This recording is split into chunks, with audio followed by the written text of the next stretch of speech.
Taga saan pa po? Taga saan po kayo? Ako na po, taga dito eh.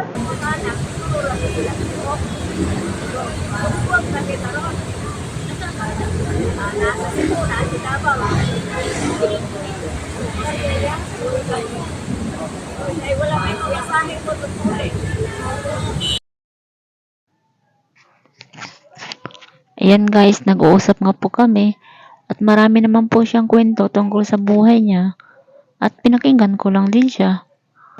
Dahil yung pinakaroon ng ulan, mahina pag tag-ulan. Pero araw-araw may nagbibigay naman. Andito nga po siya sa Maynila, kaso nga lang nakitira lang din siya at nanglilimos siya pero hindi araw-araw malaki ang nakukuha niya.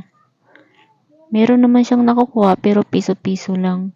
At ayan nga po, binigyan ko pa nga siya ng tubig para makakain na siya. Dahil sabi niya, mula kanina umaga wala pa daw siyang pamahaw, almusal.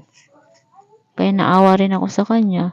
Sabi ko kumain muna siya, kaso sabi niya mamaya na lang daw.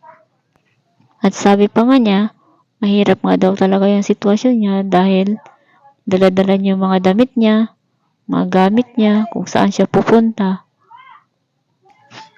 Pero sa totoo lang, nakakataba ng puso. Kahit daw gaano kahirap ang sitwasyon, piliin pa rin daw nating laging masaya. At ayan na guys, binigay ko na nga po sa kanya yung kunting tulong ko sa kanya at patuloy pa rin po siyang nakipagkwentuhan sa akin. At nakikinig lang din po ako sa kanya sa mga kwento niya tungkol sa buhay niya.